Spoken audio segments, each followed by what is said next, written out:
to just play that safe, back off, and now they're still 2 levels ahead. They have a keep taken. They have such a strong grasp on the game right now that Liquid is going to have an insanely difficult time breaking through it. I do like what Team Liquid did there, though. They got the top right fort taken out, took the Night Camp pushing in as well, so got them experience. And then the moment they hit 10, they immediately invaded their opponents and took over the Giants just because Zealots had already used Heroics a little bit earlier there. They would still be on cooldown. So nice little force from them, but the issue still is aligned here as Zealots are about to hit that level 13, only a quarter level away. Eternal trying to buy some time in the top lane by grabbing this shrine. But Zealots, at any point, can force a fight. The moment Leyline Seal is up in APOC, they'll be going in. And of course, they're waiting for the 13, and that's what they have access to now. So they're still 2 levels ahead. They have 13 versus 11 in talent. And there we go. Here comes the Leyline. APOC, Planet Cracker gets interrupted though. Billy with a nice attempt, but Hanzo is still down, and Splendor barely survives. Well, maybe not even that. Portal comes in, but nobody uses that. And in the meantime, Billy himself is in trouble as Chris is body blocking him. And the Beetle is trying to burrow away. But if they are going to give chase, they're going to catch him eventually. Yeah, at this point, he's just trying to buy time. He knows his life is done here. ADRD continues to chase him. And that will be a squashed bug in a moment or two here, as ADRD will finish him off at some point. Team Liquid, 2 levels behind. Why is Sport Billy not suiciding here? Yeah, he's just running to the turrets here.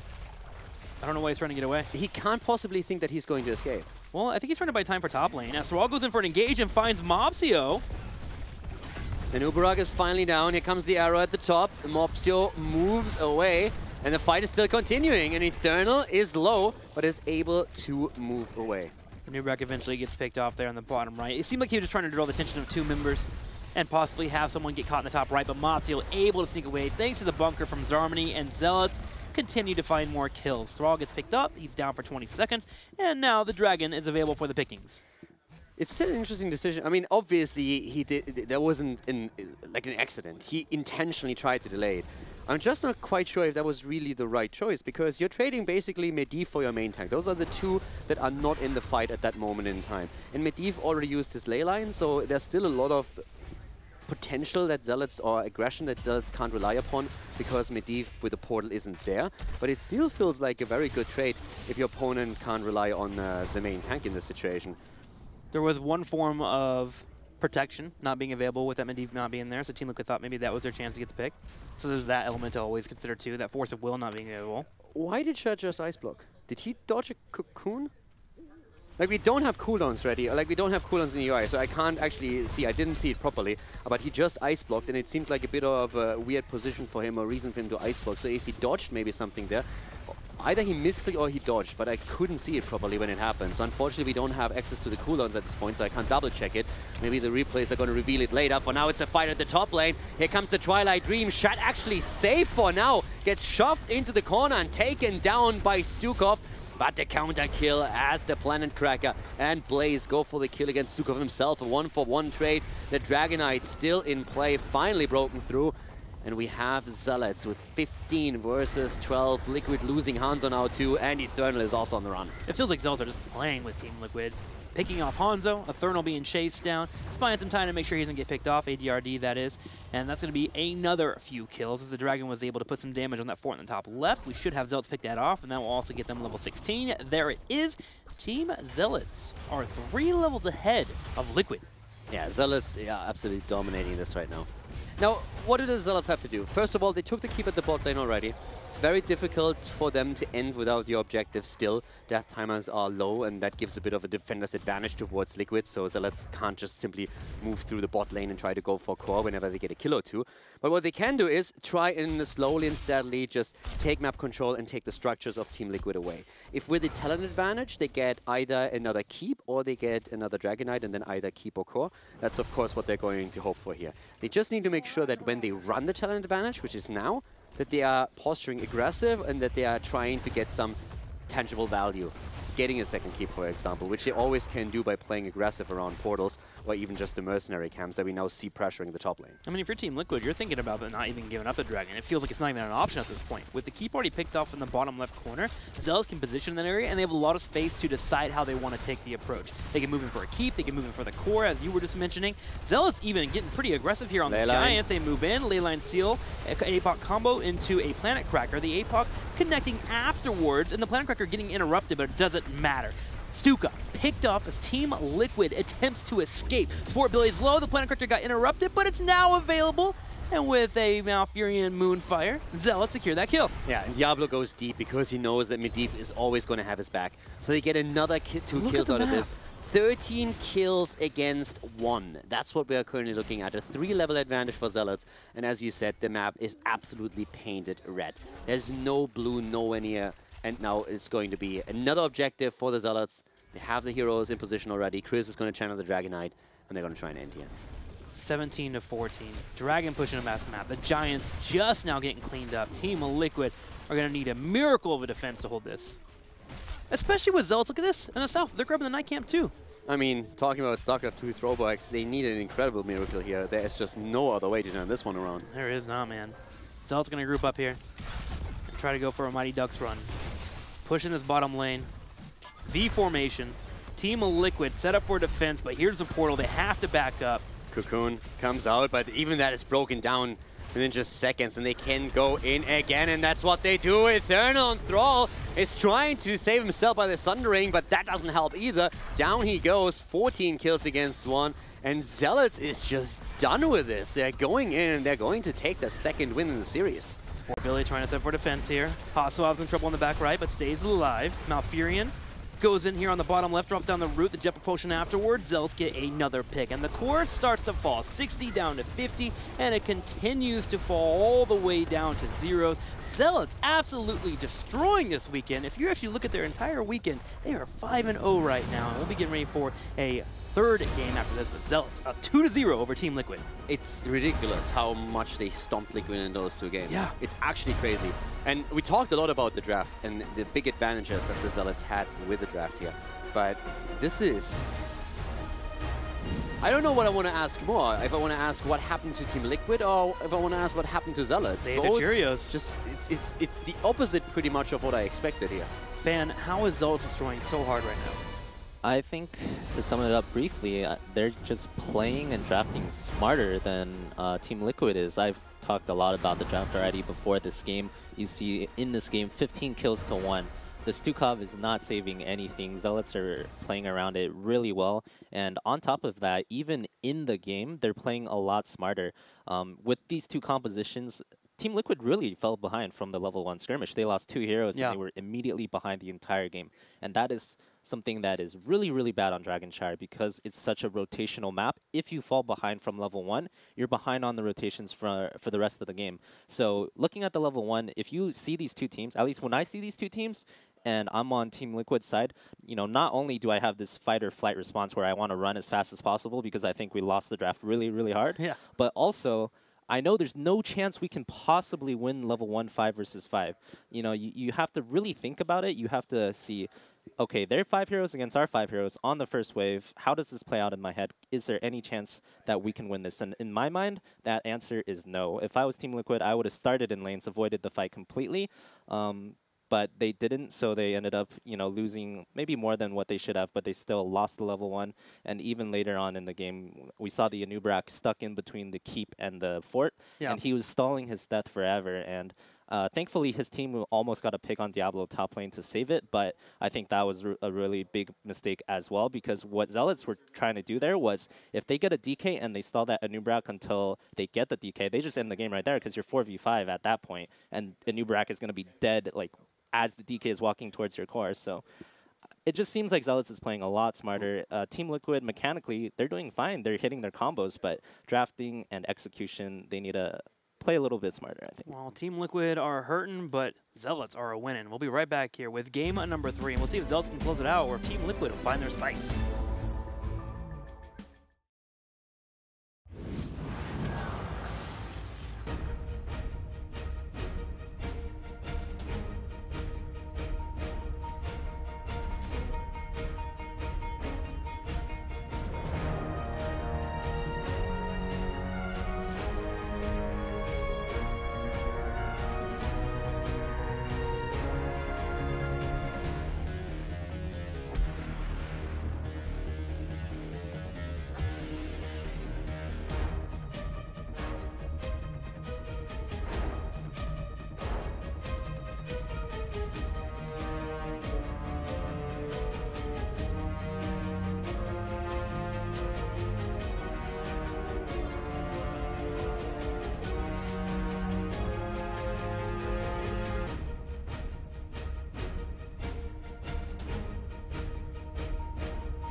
Welcome back to the HGC. The Zealots this weekend seem to be on fire, and they're making short work of Trick Esports and now Team Liquid. It's really interesting to see. Yeah, and I want the Zealots to lose hard now. Yeah, I want Team Liquid to get a couple of matches here and go a little bit longer. I didn't come here for a 3-0. We're like, what's driving going longer on? than we're casting. This is crazy. Fan drove all the way up here, and he's like, wait a minute, I have to go home soon? Like, what is this? It's like, we came in yesterday and we had the 3-0, and we didn't really know what to expect from Tricked. I mean, they themselves never know, so how are we supposed to? Yeah. But I could have seen the 3-0. It was just like, okay, I get it. It's fine. And then we've been talking on the way back, and we're like, tomorrow, 4 maps minimum, probably 5. Day after, depending on who wins, could be a 5-mapper again.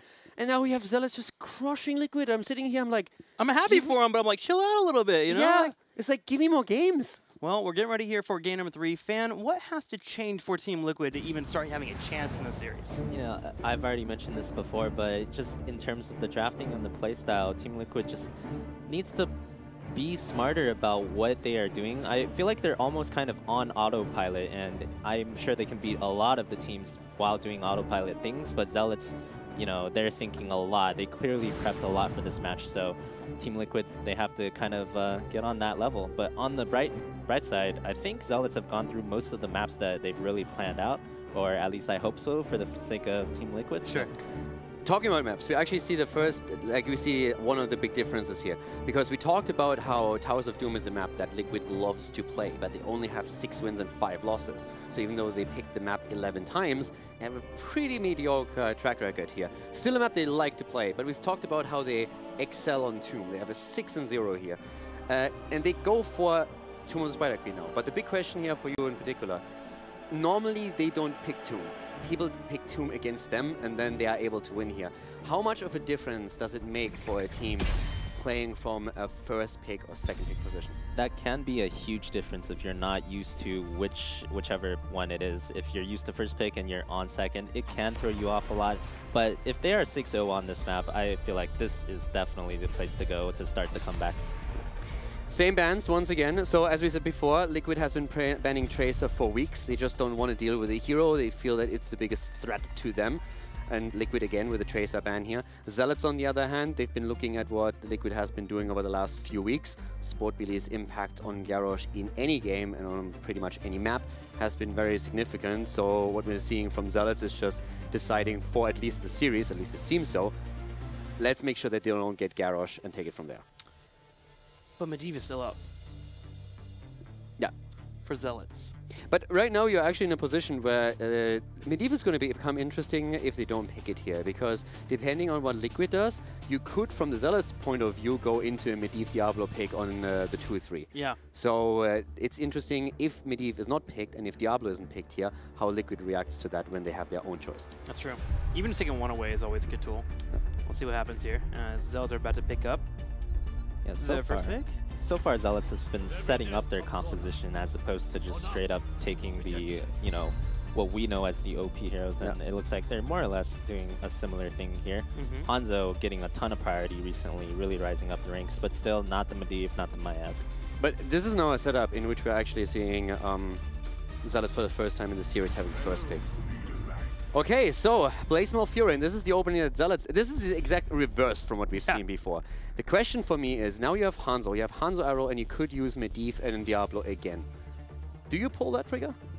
It's definitely possible, but I would say Team Liquid is already better equipped to deal with this than last time. Malfurion has the cleanse, which activates on every single target he has regrowth on. So if he is not getting hit by the arrow, he could technically cleanse his entire team, everyone that gets hit, and at the same time he will have Ice Block at 13. So if he's fast enough, he could just never get hit and always protect his team. Blaze as well with the bunker. I'm really liking the way Team Liquid is starting out this draft. They're basically just stealing the draft. Yeah, they're like, we can't beat it, so you show us how to beat it. So next pick is going to be, let me see. It's going to be Genji or Maiev. It's going to be one of the two. That's what Team Liquid did last time. Genji or Maiev. No, I mean, like, if Team Liquid just starts copying the draft of the Zealots, then we're definitely going to see a Medivh pick coming up next. Plus tank. I want to know if we get Medivh here, and we do. Ooh. Medivh Diablo, there it is, as just speculated. So now they have the CC train like crazy. Dragon Zero, Diablo in, APOC. Also just keeping Diablo alive has always been a good tool here with Force of Will and Teleport. Yeah, and I think this Medivh Diablo pick is a lot more... It's a lot easier to counter than last game because this time around, Team Liquid has not picked any of their damage dealers, which means they can fully optimize to deal with a Diablo Medivh composition, whereas last time, they've pretty much locked themselves out when the Diablo Medivh appeared. The really dangerous thing is I feel that with Diablo Medivh, the way we are seeing it played a lot by especially Zealots, but in Europe in general, is the wombo combo is awesome, but you're not depending on it. Just the fact alone that you can portal Diablo out and that Diablo can aggressively engage whenever he wants to because he knows the portal is going to be there will allow Mobsio to be just so in Team Liquid's face, and that makes it very, very dangerous, especially when Blaze isn't there at the beginning of the game here when he's going to have his bottom lane. You were speaking about optimally picking up assassins on the opposing side that can deal with the Hanzo and the Diablo a little bit better. What are those heroes that come to mind for you, Van, right away? It really depends on how they want to play it, because not only do you have to deal with team composition, you have to remember that this is Tomb, and wave clear is extremely important on this map. So while you can pick the obvious heroes that will kill Diablo as quickly as possible, you can also go the other way around. Right now, Medivh, Hanzo, Diablo, those are in the rotate. So 3 out of their 4 heroes in the rotate have pretty bad wave clear. Medivh obviously has portals between lanes, which helps, but if you can completely out-wave clear them, that's another way to just kind of beat the composition through the map. Is Junkrat something that jumps to your mind a little bit here, helping with portal control? Junkrat wave is, clear? Yeah, very good against the Medivh, very good in terms of wave clear. However, it is really bad at killing Diablo. So it's kind of like, they have to pick which one they want. Do they want to win the map? Do they want to win the fight? Or you could pick something like Tychus that kind of goes down the middle, decent wave clear, decent against Diablo. They definitely have to make a few adjustments. They haven't played Tychus on the map yet. To be honest, looking at what Team Liquid played in the 6 games they played on Tomb, and which they haven't lost yet, Zealots have picked a lot of it away. They banned Garrosh out, they banned Maiev out, they took Hanzo. Those are like 3 of the key heroes that have been chosen by Liquid in the past on the map here. So they don't have access to all of that yet. So they will have to deviate a bit around it one way or another. One hero that still comes to mind when we're looking at least at mages is of course Gul'dan. Yeah. We have Hazorbs on Gul'dan, that's always an option. You have the wave clear, and especially having the Horrify can just be that one tool during the fight if he fits. But in this case, they're going for Junkrat. They have played Junkrat also twice on the map, both of the times obviously successful. And again, the Anubarak choice, which we've seen from Liquid more and more sort of the last 2 weeks, 3 weeks actually. They seem to really pride themselves on finding that one moment where Zealots can, or any opposing team can win the team fight and cocooning it out right away. We saw it against Tyraels in the past, we've seen it against Medivh as well, and Team Liquid will be looking for that. But do they have enough kill pressure? What will they need to get for their 5th pick here, Fan, to be able to really set themselves up well? They can really go with whatever they want at this point. I think they've set up their composition extremely well this time around. With the Malfurion, it's more than likely that they will win the early game. Blaze is almost certainly going to beat any other solo laner in the 1v1 bottom just by out-clearing, and Junkrat has the wave clear covered. And on top of that, you have like your 3-second CC plus the boops in your 4-man. So they can honestly pick whatever they really want to. Gul'dan is not outside of the question. I would pick something that is more oriented towards the team fight for Team Liquid as their last pick, seeing as how they've already covered all the map requirements. Dehaka! We haven't seen him in a while on Tomb of Spider Queen, but he does bring a nice wave clear and pretty quick rotations too. Yeah, and the Stukov to round it out, and you know, once again, I just want to mention yet again, you see whenever Zealots pick Stukov, they don't just pick Stukov without thinking. They always pair it up with another Protect. We see the Medivh there because they know that that hero, it's very offensive. It's not a defensive support whatsoever. Last pick for Liquid, a bit more damage. So let's see what that's going to be. Zealots again with a really nice setup here. And, I mean, Zealots have the 2-0 right now, so Liquid really needs to come through on this one. This is the best map by far. It's really interesting because Liquid has won both of the series against Zealots in 2018. Both of them. One of them with the 3-1, the other one dropping 2 maps. But right now, if this is also going to be the first time that Liquid actually loses in 2018 on Tomb of the Spider Queen here in the playoffs, it would be crazy. But big shout out to Zealots already today. Like, they really stepped it up from league play in the previous weeks. We'll be finishing with a Genji. Junkrat can bring in some poke, help lock down targets, and Genji finds the kills. I don't know. Is it enough? After watching the last 2 games, I'm just really scared for Liquid. It feels like Liquid is doesn't really find their... I don't want to say identity, but it feels like more the way to play and how to get into these games, whereas Zealots is just slapping them around however they feel. They feel a little lost, that's for sure. Yeah. Are they going to be able to find the roadmap here, Fan? I think they need to win early game and kind of snowball the game if they want to win. If they took a pick like Graming Tychus, something with percent damage for that last slot, they would be a lot better off in the late game because they can put pressure on the Diablo. Sure. With a Genji Junkrat backline, you are not killing the Diablo if he makes it to late game and he scales up. But you are very strong in the early game, so they have to make that early game strength count. All right, so let's pick the drafts here. Caldor, you first. I mean, I think that Zealots with the setup are just too strong. Having the setup with Medivh and Diablo in the first place, it just feels always absolutely insane. The synergy between the two Polish players on the Zealots lineup is just always so strong on these heroes. So I think Team Liquid is going to struggle with that a lot. And you, Fan? I'm going to go with Team Liquid this time. I think they have a very strong early game draft, and this is their map, Tomb of the Spider Queen. They're 6-0. I trust they know how to snowball on this map if they haven't lost confidence per se, so we'll have to see what happens. Let's go. Game number 3 here. Last chance for Team Liquid to earn a victory, or they'll be knocked out of the playoffs, and we'll have Zealots moving forward to face off against Method tomorrow. Game number 3 and potentially the last map in the best of 5. We have Tomb of the Spider Queen, Team Liquid going up against the Zealots who have the 2-0 lead over their opponent. To the left, Hazobs for Team Liquid on Junkrat, Eternal on Blaze, Nurok on Genji, Splendor on Malfurion, and Sport Billy once again on Anubarak. On the right side in the red, ADRD on Medivh, Chris on Hanzo, Mopsio on Diablo, Shad on Stukov, and Zarmany to play Dahak. So far, Zealots have absolutely dominated this best of 5 here in the playoffs, but now Liquid on their best map trying to take it back and start the comeback here. 6-0, Team Liquid. They have chosen the map only once, but played it 6 times, and they have not lost once. Can the Zealots turn it around here? Once again, relying upon ADRD on Medivh and the Diablo frontline. Dahaka level 1, tissue regeneration coming in there. This has actually been more popular as of late in Europe, trading out that movement speed that you would get for the other level 1 pickup, and instead are looking for a little bit more sustainability. Dahaka has been picking that pretty often. I dabble with it a couple times. You feel pretty tanky when you finish it off there. Able to take some poke too, and what does Team Liquid have? They have some decent pokes, so not a bad pick for them. Liquid, of course, with this, they have to be winning the other game. They're going to try and get the double turn in here, ideally, of course. This is a map that they definitely know to play by heart. It's not only Liquid. The old Misfit lineup, just back in the days, was also very, very known for their performance on this map. But right now, the first kill goes to Zealots as they are taking down Anubarak, once more playing around Stukov's silence and Diablo with the engage. So a quick early pick against Anubarak, taking Sport Billy down. And not the start that Liquid was hoping for here. Zealots continuing the momentum from the previous 2 games. Zealots are just on fire this weekend. If you're Method right now and you're watching this series, there's a good chance that Zealots will be facing off against you tomorrow. You really got to think, how do we clog up this engine that they're running with right now? Because Zealots seem unstoppable. To be honest, most teams that I talk to, being in the playoffs or not, expected Team Liquid to move into the match against Method and to face off against them. But Zealots have just really stepped it up since they fell into that little slump they had over the past 2 weeks, and it's super impressive to see that. Mopsy has been talking about how he feels the pressure and the situation that they're in is actually working in their favor. And I didn't believe it at the time, but right now he's proving himself right. Zarmany continues to be in here on the double soaking, helping out with the bottom lane and the middle wave, trying to finish off that level 1 quest as soon as possible. Goes for a drag, doesn't really connect, and that means Dahak will have to head back to his lane, and he'll be doing so.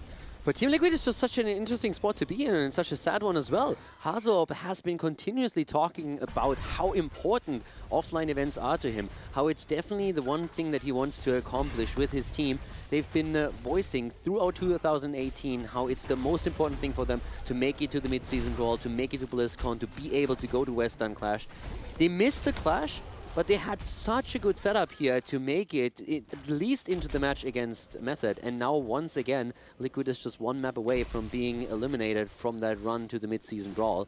And that just, I feel at this point, this is already something that you are at least thinking about. And that does probably not really put them into a good mindset here. That's really something that kind of tears on my heartstrings for both of these teams. I mean, Team Liquid has been talking about it for a while, how they want to get back to the LAN events. Zealots, for the first time this year, finally were able to do so at the Western Clash. It was a big goal for them, and they were wanting to get to the MSB. They started to fall off pretty hardcore there, and suddenly they just bring it all together here on this weekend, and now they still have a chance to actually go to that Clash. So while dreams might be being dashed right now for Team Liquid, Zealots' dream continues to live on. But again, we are still in this best-of-5 series. There's always the chance for a reverse sweep. Yeah, and here comes the attack against the bot lane. Zarmany needs to be careful here, but AD is there, helping him out, and that little gank that Team Liquid set up to turn the tide has not been successful. In the meantime, the pressure play in the mid lane is just continuing. Once again, Nuro coming in, trying to get some easy damage on Chris. And that worked out so far, but they're starting to lose hit points on the structures. And of course, if you're able to pull it off with the early night camp, then you are going to make the next Web Weaver wave so much more impactful too. They're also a little bit behind in gems here, missing a couple so far. Zealots have done a good job of denying them said gems, and Zealots are actually going for a bit of a turn in here. Have a total of 24 dropped off to the 9 of Team Liquid, with 39 still available for TL. There's a lot of interrupt potential, especially on the side of Team Liquid that they have here, but also the scatter arrow, obviously. Hazorps in trouble, is able to move out, at least for now. No cooldown ready for Mobstio to punish him here in the last second.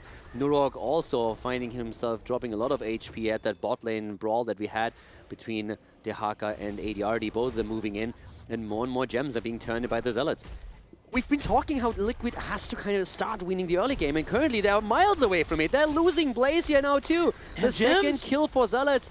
They lose the hero, they lose the gems, and at this point, Zealots are just so close to the first turn-in. I think that's about 15 gems too, and they're going to lose Nurok too. Sportbully goes in to try and save him, but suddenly he's locked down, and we're about to have a drag available for Zarmany. Ooh, he barely misses it. But they do get 2 pickoffs, and the rest of Zealots, although low on health, are getting topped off and going for a turn-in. Dehaka turning in his gems. There it is. Zealots are playing this so well right now. Web Weavers come in, 3 kills against 0, and they are again a level ahead. And of course, they are starting to scale here. The more souls are being picked up by Diablo. He's sitting at 100 right now. 31 stacks on ADRD's quest on Medivh. Now the Web Weavers are moving in. They already soften up the walls here. The Zealots definitely in a prime position now to move in and start to take down structures and maybe even a fort already. And this is terrifying. They're already a level ahead. They can jump easily to level 9, 9.5. They get a couple of picks too. They're well on their way to level 10. Sportbully gets engaged upon. A root comes out from Splinter to make sure that he stays alive, but the theme continues. Zealots force any fights they want and continue to shut down Team Liquid. There goes another turret. The experience continues to jump up. The Zealots are everywhere at this point. They are 9.5 nearly, and they have heroes on every single lane starting to push. Now Medivh rotated into the mid lane, coming from the top, where only Genji is defending, as we have the Zealots pushing through the middle, trying to not only obliterate the fountain, but also get a few hit points off that fort early on. Again, Diablo protected. You just can't kill that guy. They're trying. There are 5 heroes here at this point, but Mobstio is still surviving. And he is just going in again against Eternal, trying to get the body block there. The Haka is looking for the drag, doesn't connect quite yet. Mobstio, no fear, not afraid, no shame, going in again. Low HP Diablo that is very well aware how much support he has every time he moves in, and therefore is not afraid at all. Team Liquid getting desperate in that fight, trying to find that kill, but just couldn't secure it. And Zealots, meanwhile, hit level 10. They start Giants here to the south, and if they get a few more gems, to get 20, they'll be able to go in for a second turn in the game. If that happens before Team Liquid can hit 10 or even win a fight, they're going to start getting snowballed on. Now, Liquid knows how to play the long game on this map too. They have been in situations where they lost keeps and were still able to turn it around. The game against Dignitas comes to mind here in particular, where they just held strong for so long, for nearly 30 minutes, and at some point finally turned it around. But it's of course not an ideal position to be in, and Zealots, with the lead they have, are trying to just expand that advantage by moving in through the bot lane, taking more structures, and Liquid can't really defend. You cannot really go in against this when you know that Medivh can portal your opponent into you, and they rely on level 10 abilities already. The Siege Giant camp the Zealots just took is just adding insult to injury here, making sure that the bottom fort is also now heavily being pressured. Liquid at this point, I mean, they really need the mental strength to just say, okay guys, let's wait for our moment and then take the fight. But it's going to be a momentous effort, a monumental effort if they are able to turn this around. The worst part too is they're behind a Medivh composition. And when you're behind a Medivh composition, Medivh will keep tabs on you when your opponents are ahead. They will consistently take what they can for free. We've got that fort taken, as you mentioned, in the bottom left corner. Zealots starting to have enough gems here pretty soon here to go for that turn-in. Team Liquid, on the other hand, wanted to go for their own turn-in, and with